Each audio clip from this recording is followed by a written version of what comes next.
Okay, guys, welcome back to the Intel Extreme Masters San Jose qualifiers for the American region, as we now have a lower bracket game after Major, spoiler alert, was able to, well, never mind, was able to advance through in first place, well, one of the first places in this qualifier to the Intel Extreme Masters San Jose. Now we see viOLet, his previous opponent, drop down into the lower bracket, and he's going to be facing off against Bales. Bales has had a bit of a rough run so far today. He's had a lot of PvZ to go through. He started off with a 2-0 win over EG's Suppy, but then lost 0-2 to Scarlet. He beat Intense in the last round, and now that means he's up against viOLet. So Bales is a bit of a roller coaster of up and down so far tonight. This is going to be interesting. I haven't seen Bales play in a long time. No, I haven't either, to be honest with you. I think maybe I saw one of his games during the previous Stage 1 qualifiers for this, but other than that, not a huge amount. And viOLet, we all know how he can be pretty crazy in this matchup as well if he really wants to be. And the funny thing is that with how much we just saw his Roach Hydra in his versus Terran, he could happily just do it here as well and just do the exact same thing and be totally happy as well. But let's get into game number one as we have King Sage on station, our first map. Spawning up to the top left, it's our red Zerg. As always, it is viOLet. And down to the bottom right-hand corner, it's our blue Protoss, representing Flipside. I think that's the name of them. Yep. It's Bales. Flipside has a pretty cool logo. I like their logo a lot. It's nice. It's nice. There are some bad logos in esports, and this is not one of them. So there you go. Indeed, yes. I don't know, man. Love Your Girlfriend had a pretty good logo. What was that logo? It was like a black rose. Oh yeah, it was. It was. I guess for the Lotharios out there, it's probably kind of cool, but sorry. No. There you go. All right. Well, Bales looks like he's going to be opening with a Gateway Expand. The big question for now is it going to be Nexus Gateway or Gateway Nexus?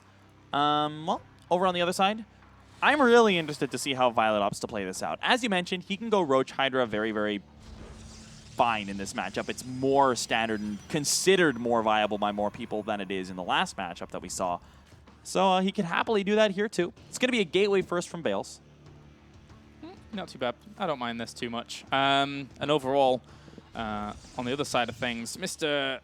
viOLet grabbing himself that hatchery first. I think he feels pretty comfortable on this map because of how quickly the Overlord gets over there. Of course, it's a pretty good cannon rush map, actually, with some really annoying positions behind these mineral line. And even in front of the mineral line, sometimes you see pylons go down as well. But viOLet, he's probably had to deal with that kind of crap a million times, so... Yeah, especially laddering on the NA server. yeah, maybe. Well, we'll have to see exactly what Bales is going to be going for here. Going for the Cybercore now. Oh, it's going to be 3 hatchery before pool here out of viOLet, and I really, really like this decision. If you don't see a scout coming across the map, you can generally assume that it's not going to be a Forge Fast Expand, and 3 hatchery before pool is very, very good against Gateway first, because there's really no way to punish it right away. Yep, that poor Zealot, yes, he can get out and try and move, but unfortunately he's not going to go over there anytime soon. It's never ever going to really do anything, so he's just going to sit around at the natural, make sure nothing crazy's going on there, because actually Bales didn't even go down there to check anything, so anything could have been going on down there. Bales is pretty lucky that there's no hatchery block down here. It's something we saw Scarlet doing quite a bit earlier. Yep, and for now Nexus will be on the way. But overall, the Zealot's just very, very content and whacking away at the plates down at the bottom. And again, Bales actually is not going to have a clue about this entire opening for quite a long time. He's not even sending out a probe to scout at the moment. Yeah, on the other hand, generally when you see this, the best way to play against a 3-4 pool is just to play standard anyway and just kind of acknowledge that you're behind. I would like to see 4-gate aggression. That's a great way to try to deal with the 3 hatchery before pool opening, because with so many resources tied up in queens and hatcheries, you're forced to produce slings and sort of stick around 30-ish drones for a while until you've actually dealt with that, which kind of negates the fast 3 hatcheries. But we'll have to see if that's what we have out of Bales here. And with 2 gases, it's not likely that he's going to be applying too much pressure. There's a Stargate coming right on down. Ooh. You know what else is pretty good? Oracles are pretty good against 3 hatch pool openings. Yeah, that can work out pretty nicely. He's even walled this off to include the Vespene Geyser, and that Zealot will plant itself in a nice spot. But the thing is that this Overlord is going to see everything pretty fast. So Oh, he didn't actually poke forwards a little bit further. Oh, That's man. kind of a shame. This is a bad luck overlord. He's basically the most useless scout. Yeah.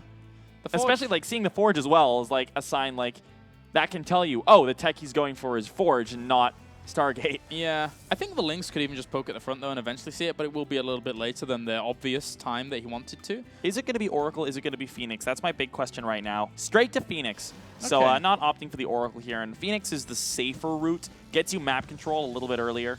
Jeez, 10 drones on the way already. These Lynx poke up, see Phoenix in production, Yeah. and all he has to do now is make a few... oh, man. Wait a minute. He has no units. This is really brutal. He can't move the... He has one Zealot. sentry. So, a force... he has one force field. Whoa, that was a really bad force field out of Bales, actually. And he's going to try to hold the probe. 3 Lings get in. They'll get a little bit of damage done. 1 worker kill already. 1 gets into the main. The rest get through, too. This is already... I mean, it's not a disaster, but this is really worth it here for our Zurich player. He's doing quite a bit. These lanes are going to get on through, forcing another Zealot warp one, forcing the probes to be pulled off of mining as well. This is doing quite a lot. Yeah, if you look at the mineral income right now, I mean, that really did tell a story whilst all of those probes were pulled off the line just there. Yes, you'll get a few overlords, but that'll be replenished super fast by the already 52 workers that we're seeing out of viOLet. And the Lings, well, technically, along with the overlords, have bought time for the Phoenix to just sit back at home. And you have to think about this as well. Like, as you mentioned, his drone count is already so high because if you're playing against a 3-hatch-4 pool with a Gate, Cybercore, Nexus opening, you really cannot afford any economic setbacks. And what we have here is a gigantic economic setback, which is Bales is going to try to offset that with a very early third base coming down around the 8-minute mark. And overall, from here, there's not really all too much that can be done. And the... Yeah, getting very close there to losing one of those Phoenix. But if viOLet were to get a whiff of that base down to the bottom left-hand corner, we've got to remember that all of this is still off 1 gateway. How are you supposed to defend that location if there was a flood of units? Yeah, at this point, there's no speed yet, but it's on the way. And with no additional gateways in production, the speed would be done before the gateways were at this point. Yeah. So with the Hydra then coming in, we could be seeing a very, very strong Ling Hydra timing, and with still only 1 gateway, no Robo yet complete. Cancel before extra gateways. I think he wants to go for maybe he's going into like a Blink playoff 3 base with 10 gateways, but that's not going to match up very well against a Ling Hydra build. This is one of the greediest builds I've seen out of a Protoss for a while, and it's not even that greedy in comparison to his opponent, which is kind of the crazy situation about all of this. There's a few gateways now being added on at the front to kind of bolster this. 14 Hydralisks. God, that's so much damage output against these Phoenixes. If he just went Hydra Roach straight, then Hydra Link straight, and just went over there. I feel like he may just do that here, and there's no real way to deal with that. I suppose the Phoenix are going to be the option for him to keep his opponent contained for a little while. But those Hydras are going to pop right underneath this. Oh, run away.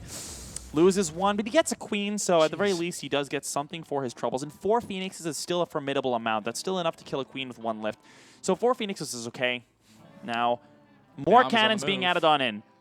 He needs them. In random, like there's 2 at the front here, which is very, very nice. This 2 more kind of in the middle of nowhere, which I'm not entirely sure why he's getting those. But overall, this is going to be a hard push to hold 5 cannons. That's so much money in cannons. Overall, I just think that I like that he's taking the opportunity to just say, well, I'm just going to put pressure on. I don't care about your Phoenix. They're not going to keep me contained all this while. And here come the Hydralisks. There's only a few sentries, a few zealots, not much more. Photon Overcharge is going to have to be the saving grace of this army and this position. But even with that, you can just try and put pressure on at the natural. Yeah, this is really looking rough. There's a lot of sentries there. It's a lot of force fields, but it's not very much damage output. With one of the cannons going down already, a couple Stalkers being warped on in. The Lings are getting on top of the sentries, but they're not able to pick any of them off. The Hydras are still around. This is actually not going all too well for viOLet, all things considered, but he will start picking off sentries. The force fields have been patient, right? The force fields have been patient there from Bales to actually buy him enough time to keep himself well and truly bolstered down whilst killing off Lings and separating up this army overall. So technically, the Hydras are actually going to get away with a Muta transition. This is interesting. I like Mutas off the back of Hydras. I'm not entirely sure how much I like this with the 4 Phoenixes still alive, though. He's going to need to keep the Hydras aggressively postured. Oh, okay. He needs to keep the Hydras aggressively postured, because sometimes if you want to go into like a Muta Corruptor style play off the back of a Ling Hydra push, you can use the Hydras the same way you would use the Corruptors to zone the Phoenixes. This is bad. One Phoenix goes down.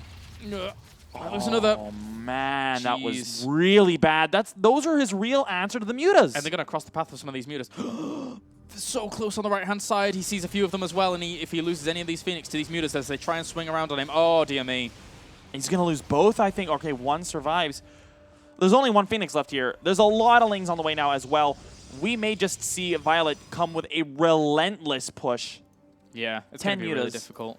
That's a lot of Lings hitting extra locations as well, because he's going to have to defend on alternate positions with his Stalkers, with Blink, and he only has the one Phoenix out so far. Oh, man, that's an Artosis pylon, too. It doesn't look like he'll be able to get it. Oh, but he will get that Phoenix. The bounces. Oh, get another Phoenix. Oh, any Phoenix he can get is not too bad. He's traced through with a few of the mutas. The high just pop at the front, but oh boy, don't do too much. 13 more mutas on the way. viOLet's made his choice. He wants to stick with the mutas. And this is going to be really difficult to deal with. There's no fleet beacon. There's no additional Stargates. There's one Phoenix on the map with one Phoenix at a time being produced against what's soon going to be almost 20 mutas. The Hydras are being picked off by these Stalkers, which is really nice. Blink Stalkers do okay against mutas as well. But overall, with this many Lings, that many mutas, I honestly don't think that we can see Bales push in here. Yeah, I think he's trying to buy some time in the middle of the map and threaten to make sure that the mutas are going to come back. And yes, they are, but I mean, look at the amount of gas he has here. He doesn't have any room for that fleet beacon, as you were mentioning before, which is really going to cause him a lot of problems in the long run. And he also never even got an extra Stargate, even, I should say. So it's going to be very, very limited amount of Phoenix with just Stalkers in support against that many Mutalisks that are doing lots of damage to these mineral lines. Yeah, and I mean, against no-range Phoenixes, you can micro so well. One goes down already. I mean, the Phoenixes with absolutely perfect, like, computer-level micro still don't take any hits from the mutas, but it's so close to impossible to actually micro that well. At this point, one Stargate does not deal with mutas very well. As somebody who plays mutas a lot, you want 3 Stargates. 2 Stargates is already pushing it. 1, nowhere near enough here. Yeah, and I think Bales has really had enough of this and tries to push in against this 5th base, but it's not going to work out. The Warp Prism wasn't even with this army, so he's not being able to reinforce as much as he would like. If he could get those Lings in on this army as well, those Stalkers would have a very difficult time, because there's no recall for another 25 seconds. Yeah, this is... If the Lings actually get on in, the mutas did what they needed to do that engagement. They killed the sentries. There's no more force fields. Next time they fight, the Lings will be getting on in on those Stalkers. As you said, still 15 energy left on that Mothership core. Only 3 Phoenixes. This is going to be so difficult for Bales to make work. Yeah. Here come the Lings. And the Mutalisks could even go for the Mothership core if they wanted, denying any kind of recall that would occur. The Lings are doing quite a lot to these Stalkers, tanking up some of this damage. And as those numbers fall, the Phoenix are just static in this army as well, trying to hold on. But there's just too much power behind the army here. GG. viOLet takes game at number 1. Pretty clean cut in the end. Yeah, that was really rough. As you mentioned, the gas just wasn't really there for Bales to invest in a fleet beacon, invest in more Phoenixes. And when you have that kind of a critical mass of Mutalisks, you need 3 Stargate Phoenix production plus range to really deal with that well. Yeah, it was tough. It was tough there for Bales. And overall, what we saw there was viOLet have a great economy from the very word go, and Bales being pretty greedy, although gotta commend him on his hold at the 3rd base. That was very impressive. Patient. Really good force fields. Sometimes we see people, especially less experienced players, just panic and just throw down all the force fields, just try to cut the army in half, try to win the fight. But he realized that he had the cannons, he had the defense. The cannons didn't make too much sense to me initially, but sort of paired in with those force fields, they bought enough time for the gateways to finish, a couple warp into Stalkers, and all of a sudden he was fine for then. Bales showing some very patient play, and he played very well. And I feel like if he's not caught so off guard by such a greedy opening, maybe he can make something work. Yeah, maybe. I'm just looking at the bracket to see what's going on so far. QXC is 2-0 up against Scarlet, which for him is so impressive. Yeah, a really impressive performance. And what we've seen from QXC, not only during this qualifier here, but also the previous. I mean, in the previous round, he beat Hook 2-1. Yeah. His TVZ and his TVP have been looking absolutely on point as of late. QXC is probably in the best shape he's ever been. I'm really sad that we're not going to be seeing QXC versus Major if he wins for seeding, because then we get to see kind of the development of QXC in all 3 matchups. True. But 2-0 over Scarlet. Scarlet is no slouch in the ZVT matchup. It is kind of her forte. It's her bread and butter. So really impressive out of QXC. But we are counting down to merry-go-round for map number 2 between Bales and viOLet, where Bales is fighting for his tournament life. Yeah, he is. And on a map like merry-go-round, it can be difficult for him to get said third base established. So, and we all know what viOLet can do on a map like merry-go-round. He tried it before against the Terran. Can easily try something equally as aggressive against the Protoss. But overall, he could happily just wait for that third base to try and get up. Yeah.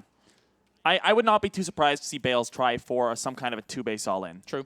All right, well, let's get into things. Merry-Go-Round is our second map, as we have spawning up to the top right-hand corner. It's our red Zerg. It is viOLet, 1 game up in the moment in this best of 3.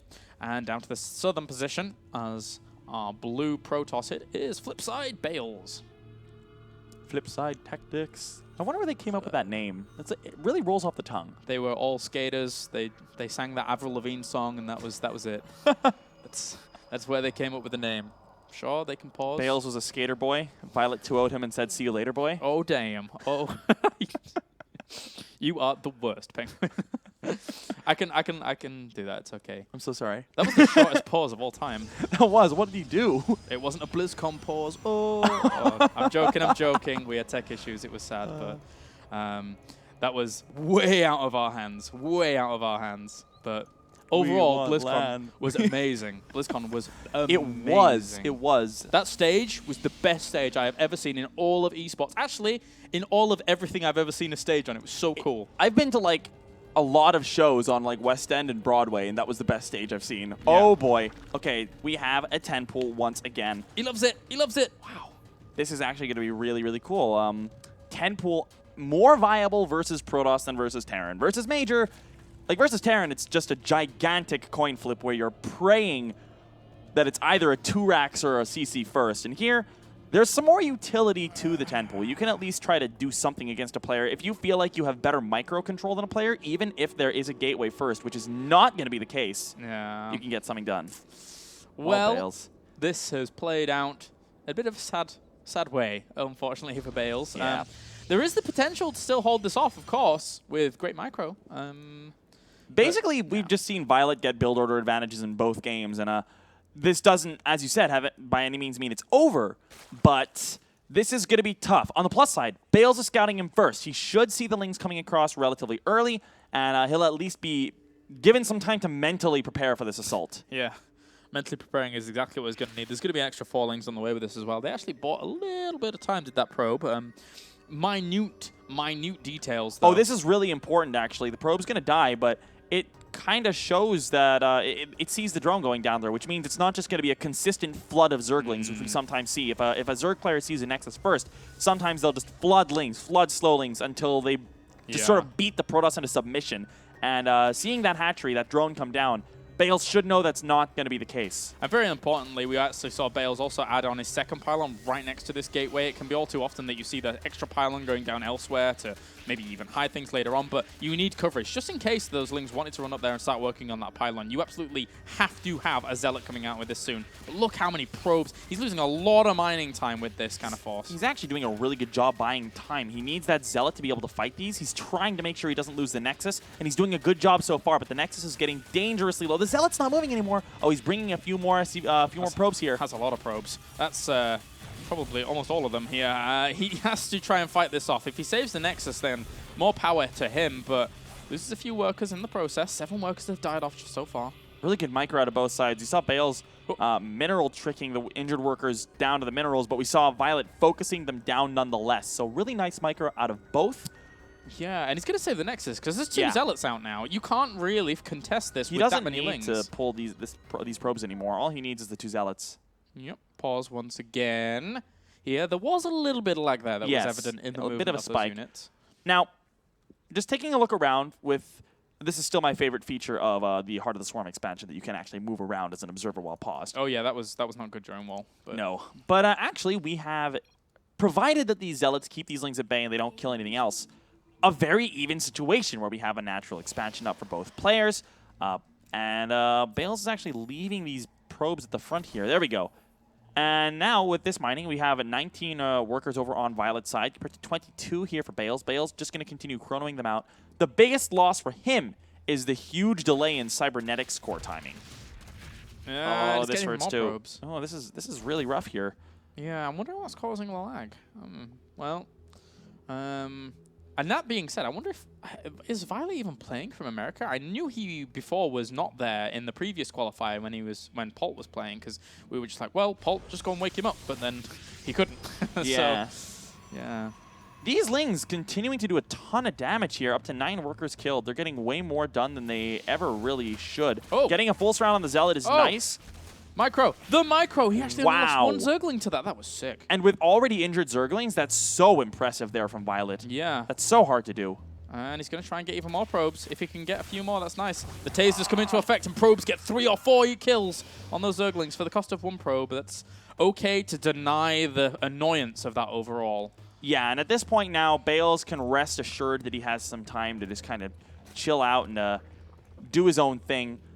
The biggest problem that we had was the delay on the Cybercore, but that has been alleviated. He didn't continue panicking and not make that. We do have the Cybercore complete. We have the Warp Gate technology on the way. We have a Mothership Core on the way. And with no Speedling follow-up or anything like that, Bales is not going to be falling victim to any kind of follow-up timing. So, can normalize things from here on out. A few extra gateways being added on at the front, which have instantly been spotted here by viOLet, but during all of this, he's got his 3rd hatchery on the way. So, he should be able to catch up pretty nicely in that drone count.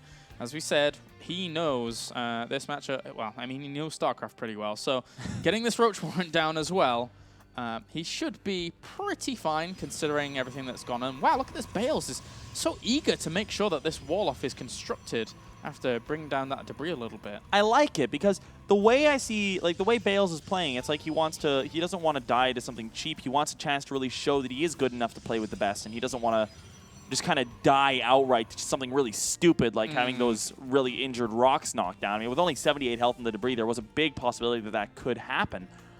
I mean, overall, we do have a Forge and a Robo coming up. That Robo is late enough that I feel like we'll be seeing a 3rd base come out of here. And Bales just really wants a chance to show himself playing a macro game against a player like viOLet. I mean, if you do take a game against viOLet in a macro game, that really shows that you are a really good player. It's really good for your reputation. Too true, too true. But in the end, what's happening here is we're seeing this small poke out with even a pylon down from Bales, who's looking to exert some pressure, probably to force out some units, but units were already being forced out before anyway, because look at how many roaches are on the way as well as Zerglings.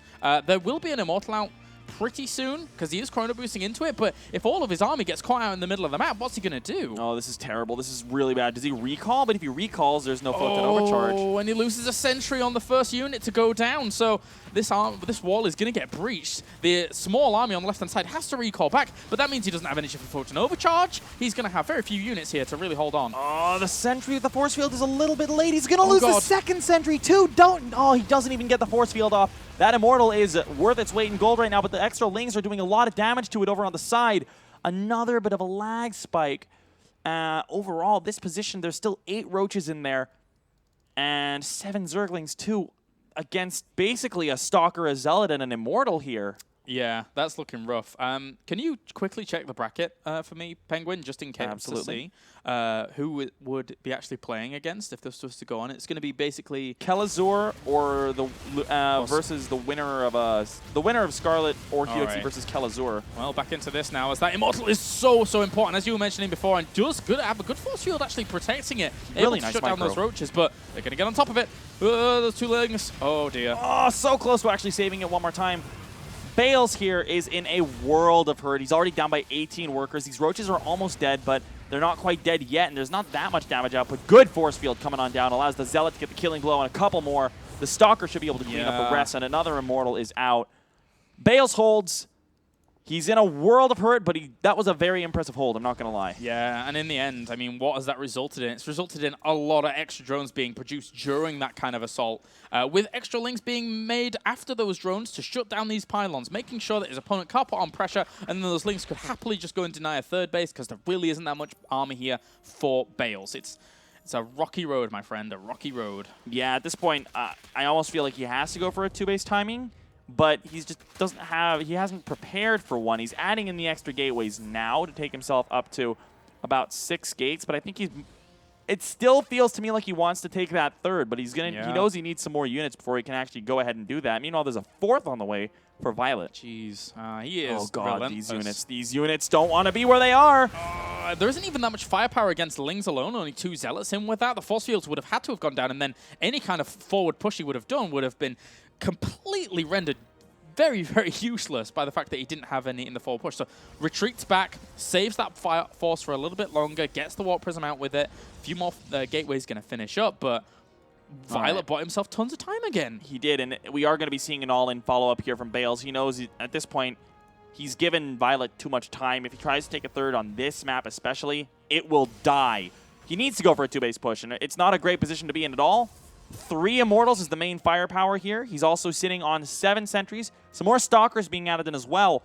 But you're not going up against a Roach-heavy force here. You're going up against a whole lot of Ling Hydra.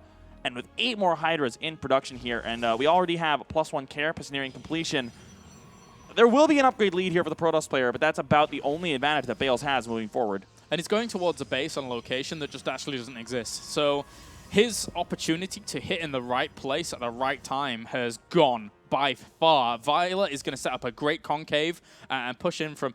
I mean, basically the force fields are going to have to be perfect. That is what is going to be required here from Bales during this. Look how spread out these units are. You can't even cover a zoomed out screen with them. Yeah, this is going to be difficult. This is a very, very strong force. He's had so much time. Here come the Lings from the right-hand side, wrapping around this army. And the force fields aren't really doing a huge amount. They're holding a lot of the Hydralisks at bay on this top left-hand side, actually killing off those Zerglings before the Hydralisks were able to get into the fight. So the force fields didn't do too badly here for Bales, but it's still not going to be enough. One of the Immortals trying to micro, and in that Warp Prism, keep that alive. All 3 of those Immortals are still alive. And, I mean, cost efficiency-wise, this has been good for Bales. But the thing is, viOLet can afford to trade like this. Yeah. All he has to do is defeat this army, and he wins the game. The Warp Prism's focused down, no more micro there, and it's crushed the force here. Bales will lose 2-0 here against viOLet, unfortunately for our American representative. viOLet showing he was just a class above in those 2 games. Yeah, tough stuff there, unfortunately, for Bales. But viOLet advances on now to the winner's match in the lower bracket, which means that he is 1 series away from advancing on, and it's going to be either against Kelzahor, Scarlet, or QXC, depending on the result of QXC, Scarlet, etc. So that means we basically now have to wait for the results of QXC and Scarlet to find out who's going to be playing against Kelzahor. We'll cast that game, and then we'll go on to cast the final game of the night. So we have guaranteed 2 more series left. Fantastic. And, I mean, Kelazor has already had a pretty cool run himself. I mean, he's looked really, really solid. He started the day out with a loss 2-1 against QXC. We talked before about how QXC is in fine, fine form. He took a game off QXC, then went on to 2-0 Puck and Suppy, who are 2 of the most established American players in the scene. So don't count out our Brazilian representative yet, because he's really in good form today. Yeah. Can't wait to see him play. Neither can I. It's going to be good. It's going to be good. All right, so let's get to a short break, and then when we're back, we'll have more action from the Intel Extreme Masters San Jose Qualifier.